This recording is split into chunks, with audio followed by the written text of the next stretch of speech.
Doktor Humar, pred nekaj meseci ste se vrnili iz podoktorskega usposabljanja iz Združenih držav Amerike, kjer ste preko evropskega projekta Marie Curie raziskovali na medicinski fakulteti Univerze Harvard. V tem času vam je sodelavcem, profesorjem Junom, uspel raziskovalni preboj, saj sta kot prva v človeško celico vgradila laser. Nam lahko najprej postrežete s kratko razlago značilnosti laserja? Ponavadi se mi predstavljamo laser kot eno napravo, recimo na mizi, ali pa laser pointer, ki ga držimo v roki. Mi pa smo kot prvi dejansko laser uspeli vgraditi v celico, oziroma tudi videli, da en del laserja tudi je že prisoten v celici. In sicer kaj je laser? V laserju imamo eno votlino, optično votlino, tako kot je recimo piščal, kjer je noter ujeta svetloba in potem to svetlobo ojačujemo z tako imenovanim laserskim medijem. In potem ta svetloba izhaja v eno smer ali pa v več smeri. Razlika med laserjem pa navadnim svetilom je tudi to, da ima zelo dobro določeno barvo. To meni je enobarven, medtem ko večinoma svetil, žarnic seva večbarvno, belo svetlobo recimo. Kako pa ste prišli na misel, da bi bilo mogoče laserov vgraditi v človeško celico? Gre namreč za povezavo fizikalnih značilnosti in pa biološkega tkiva. Za doktorat sem se ukvarjal z mikrolaserji. Pri doktoratu sem uporabljal tekoče kristale, ki jih imamo sicer v LCD zaslonih. Iz njih sem naredil laserje, ki so zelo majhni, okrogli laserji, približno 10-krat manjši od primera človeškega lasu. In potem sem videl po doktoratu eno objavo, ker so že v tej raziskovalni skupini na Harvardu so se ukvarjali s celicami in da so samo celico dali v laserski resonator. In sem pomislil, mogoče bi se dalo pa tudi znotraj celice narediti. In ko sem prišel tja, ko sem začel na tem delcem, sem tisto znanje, ki sem ga pridobil z doktoratom na inštitutu Štefan, sem uporabil za narediti znotraj celice. Se pravi, da ste prav namenoma šli na Harvard glede teh vaših ugotovitev, ki ste jih že recimo kot v doktorski dizertaciji imeli? Ja, nekako sem hotel kombinirati oboje znanje, zato ker so tam delali pa tukaj. Nisem vedel, če bo to sploh mogoče, kako bo težko, ampak sem imel že dokaj dober cilj, s čim se hočem ukvarjati. Kako so sprejeli recimo to vašo pobudo? Dejansko so oni imeli tudi podoben cilj. Samo takrat še nejasno, oni niso točno vedeli, kako se bo dalo to narediti. Tako da je bilo zelo skupen cilj. In so takoj tudi, ko sem jim poslal moj življenjepis in kaj hočem narediti, so me zelo hitro sprejeli, zaposlili na Harvardu. Hkrati je pa tudi zanimiva vaša ugotovitev, da tudi maščobne celice, ki jih imamo seveda v telesu, same po sebi že imajo laserje, treba jih je pa še aktivirati.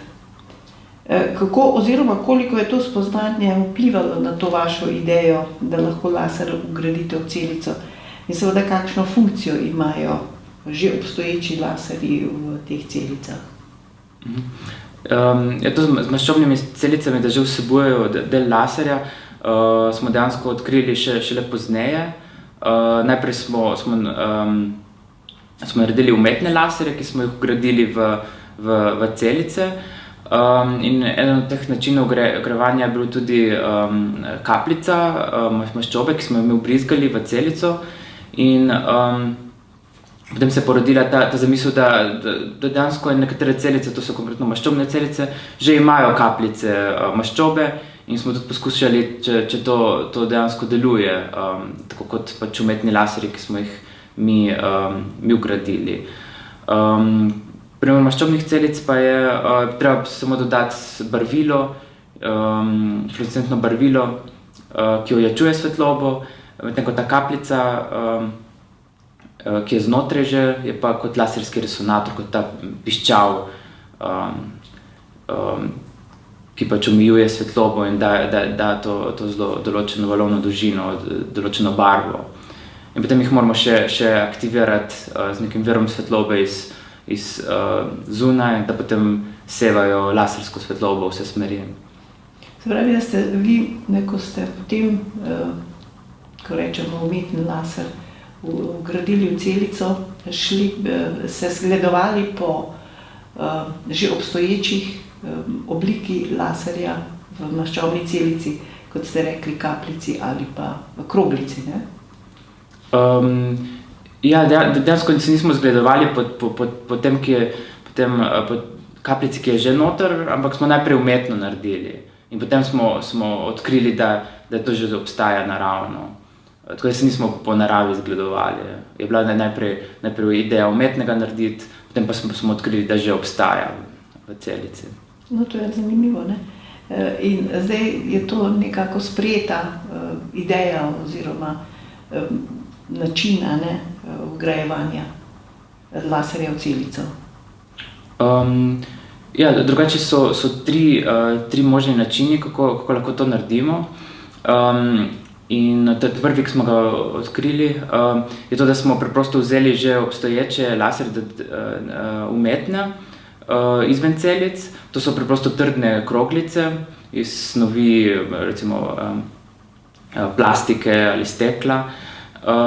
In smo te zelo majhne kroglice dali celicam v medij celični in celice potem to zaznajo kot nek tujek in ga hoče uničiti in tako, da ga pojejo, ne. Pač pride v celico in potem samo še aktiviramo iz zunaj ta laser. To je en način, pač trdne kroglice. Drugi način je, da smo vbrizgali zelo tanko pipeto, kapljico maščobe ali nekega olja v celico. In v tem primeru pač lahko katerikoli celici pač vbrizgamo noter, ker za kroglice mogoče nekatere celice nočejo pojesti teh kroglic. Tako to je drugi način, pa za vbrizganje kapljice. Tretji način pa je ta, kot smo že omenili, da je kapljica že noter prisotna v celici. No, ob objavi vašega dosežka v reviji Nature Photonics je bil med strokovno in znanstveno javnostjo res kar izjemen odziv. Vas je to presenetilo ali ste kar pričakovali? Delno sem že pričakoval, ker je pač zelo nova zadeva. In pač je že tako znanstvena fantastika, tako da ljudi dejansko zanima pač splošna javnost, ampak dejansko sem bil presenečen tudi v strokovnih krogih je tudi bilo ogromno odziva in so praktično po vseh teh zelo pomembnih revijah, ko so Nature, Science, so bile pač novice o tem. Potem pa sploh pač v poljudno-znanstvenih revijah, na spletu tudi. In tako sem bil vsekakor presenečen, bil zelo velik odziv. Vse konec koncev gre res za veliko novost, ne? Kakšne možnosti aplikacij pa ponuja to vaš dosežek? Ja, tle je cel kup možnih aplikacij teh laserjev. Pač samo po sebi so že zanimivi, da je sploh to možno, ne, narediti. Ampak dejansko so tudi zelo uporabni laserji v celicah. In s tem smo že pokazali nekaj aplikacij. Recimo ena aplikacija bi bila, da lahko celice označujemo. Tako kot recimo, ko imamo mi v trgovini izdelke, ki imajo črtno kodo gor, tako lahko tudi laser, pač svetloba, ki jo seva laser, ima določeno črtno kodo, določen odtis in lahko točno ugotovimo, kateri laser. To meni, če ima vsaka celica malo drugačen laser, z drugačno to črtno kodo, lahko rečemo, da je celica 1, 2, 3 in tako naprej. In teh kombinacij je ogromno pač črtnih kod, ker doslej smo lahko to označevali samo recimo z barvili in barvo je zelo omejena količina, ki jih lahko dejansko ločimo med sabo. Recimo do zdaj so uporabljali par 10 različnih kombinacij. Medtem ko z laserji, ki imajo zelo določeno barvo, emisijo barve, lahko naredimo milijone kombinacij teh črtnih kod. Celo bi se dalo toliko kombinacij narediti, da bi označili vsako posamezno celico v človeškem telesu z unikatno kodo. Kakšen recimo bi nadaljnji recimo izplen lahko to pomenil? Recimo, če ima kot ste rekli, vsako celico označite z neko črtno kodo. Kakšnim raziskavam ali pa recimo, čemu bi to koristilo potem? To bi lahko uporabljeno na 2 nivojih. Eno lahko v laboratoriju delamo raziskave na posameznih celicah, ker vemo točno, katera je katera, ker doslej so delali, večino se dela raziskave na populacijah. Imamo eno populacijo, drugo pa tretjo in potem neko povprečje naredimo znotraj populacije mnogo celic. Naša metoda pa omogoča, da točno vemo, katera je katera celica in kako se tista celica pred eksperimentom pa pod eksperimentom, kako se spremeni. To je ena možnost. Druga je pa, da se da te celice dejansko slediti znotraj telesa. To mi recimo en primer je študiranje metastaze raka. To meni v tem primeru nas zanima, katere celice so kam šle znotraj telesa. In na ta način, če jih označimo, lahko točno vemo, kam so šle in lahko študiramo širjenje raka. Tudi lahko naredimo boljše metode zdravljenja, recimo. Se pravi, že hitreje ugotoviš, kje se bo eventualna metastaza pojavila, če vidiš, kam celica potuje. Ja, recimo. Drug primer uporabe je pa pač celicnih laserjev je tudi zdravljenja. In sicer pač navadna zdravila, ko jih pojemo, delujejo na celo telo oziroma na drugih delih, kjer ne potrebujemo njihova učinka, lahko ima stranske učinke. Obstajajo pa zdravila, ki se jih aktivira s svetlobo in lahko zelo lokalno jih aktiviramo. Tako da delujejo samo na tisti del tkiva ali pa celic. In zdaj s temi našimi laserji lahko pač to zdravilo tam zelo lokalno aktiviramo in bolj ciljamo zdravljenje z temi zdravili, ki se aktivirajo na svetlobo. Nekako sva govorila o tem, da je bilo do zdaj pri raziskavi, da je bil vedno prisoten recimo umetni laser. Novost zdaj pa je, da vi poskušate vgraditi biološko narejen laser. Lahko to malo razložite? Večino raziskav, ki smo naredili doslej, smo uporabili za ta umetni laser, smo uporabili snovi, kot so recimo plastika ali pa steklo. Zdaj to pač ni ravno zdravo za vgraditi človeško telo, oziroma sploh ni dovoljeno pri večino teh snovi. Trenutno pa izdelujemo laserje, ki so ali narejeni snovi, ki so biorazgradljive, ki se jih recimo uporablja že v medicini, že vrsto let za določene vsadke. In ta laser bo nekaj časa deloval, potem pa ga lahko pustimo znotraj telesa in se bo sam razgradil brez stranskih učinkov. To je en primer. Drugi primer je pa, da tudi smo naredili laser, ki je v celoti biološki. To pomeni, da genetsko spremenimo recimo maščobno celico, ki že vsebuje laserski resonator, in damo gen, da proizvaja fluorescentno barvilo. Tako da so vse komponente že znotraj celice se izdelajo. Tudi celotni laser je biološki. Še en korak dlje, ki tudi smo ravno končali to raziskavo, je, da uporabljamo bioluminescenco kot vir svetlobe. Tako da v vseh prejšnjih laserjih smo mogli jih vzbujati, aktivirati z neko zunanjo svetlobo. Medtem ko pri bioluminescenci, to je recimo kresničke, ki oddajajo svetlobo, je pa samo reakcija med dvemi snovmi in ta reakcija, dobimo svetlobo iz te reakcije. Tako da ne rabimo nobenega vira zunanje svetlobe. In lahko te laserji delujejo tudi globoko znotraj človeškega telesa, kjer pač ne moramo dostaviti te vzbojevalne svetlobe. Pa vam je to že uspelo? Ja. To je ravno pred kratkim in pošiljamo en članek v zvezi s tem. No, ko sva govorila, ali recimo, ko omenjate možnost uporabe, me zanima, ker ste omenili, da izdelavo optičnih valovodij, ki seveda še dodatno puščajo ali pa odpirajo vrsto možnosti, recimo v medicini. Lahko nam to še pojasnite? Poleg laserjev se ukvarjam tudi z drugimi optičnimi komponentami, ki jih mogoče vgraditi v človeško telo. In ena od teh optičnih komponent so tudi optični valovodi. Optični valovodi so recimo kot optična vlakna, v katerih pač tudi dobivamo danes internet.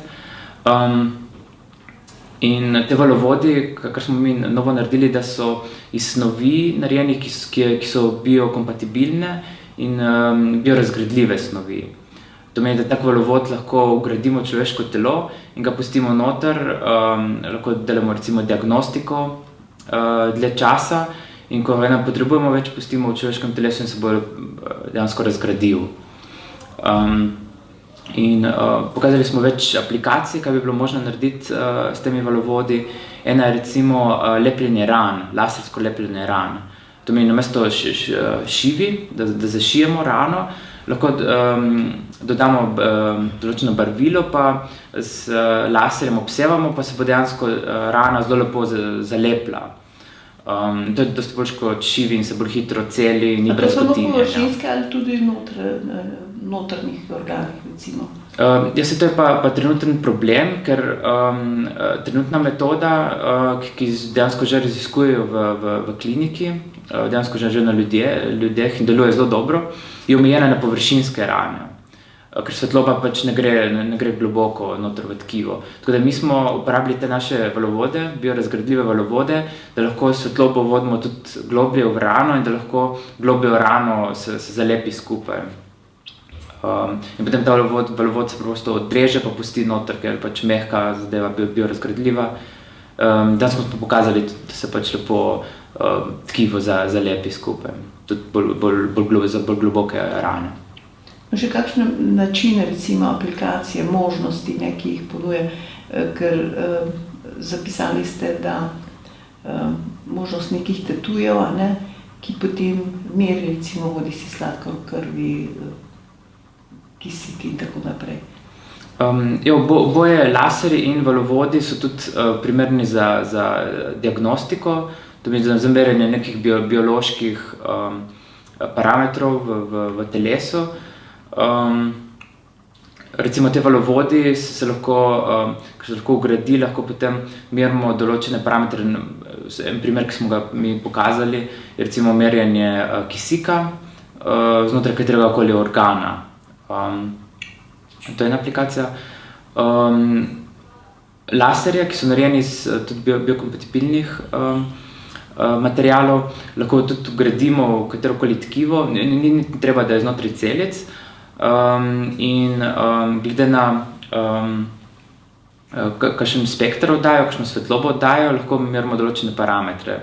In ravno trenutno delamo na enih laserjih, ki vgrajujemo v kožo. To pomeni dejansko zelo podobno kot tatu, vendar namesto barvila so dejansko laserji vgrajeni v kožo. In preko tega, kako spremenijo barvo, lahko recimo merimo glukozo, recimo pri pacientih z diabetesom. Neverjetne možnosti, se odpira recimo s temi vašimi raziskavami in dosežki. Me zanima, a se je medicina že kaj odzvala recimo in se zanima recimo na te vaše dosežke? Ja, že na Harvardu smo imeli v naši skupini več zdravnikov in tudi oni nadaljujejo te raziskave naprej. Tle v Sloveniji pa sem tudi že se pogovarjal in s Fakulteto za medicino v Mariboru, pa kliničnim centrom tle v Ljubljani in veterinarsko fakulteto, tako da bomo vsekakor šli še naprej v to smer za bolj aplikacije in zdravljenje tudi pri ljudeh. Tako da pa ste optimist recimo v tem smislu, da bojo potem res ti dosežki in ta spoznanja, te raziskave res toliko pripomogle recimo ljudem, ne? Olajšale marsikaj. Bodi si pri diagnostiki, bodi si pri zdravljenju, ne? Ja, zdaj pač ne moram reči, da je to neka čudežno zdravilo ali da bo se rešilo vse probleme, ampak glede na to, koliko različnih aplikacij je možnih, sem prepričan, da bo vsaj nekaj od tega prišlo v uporabo.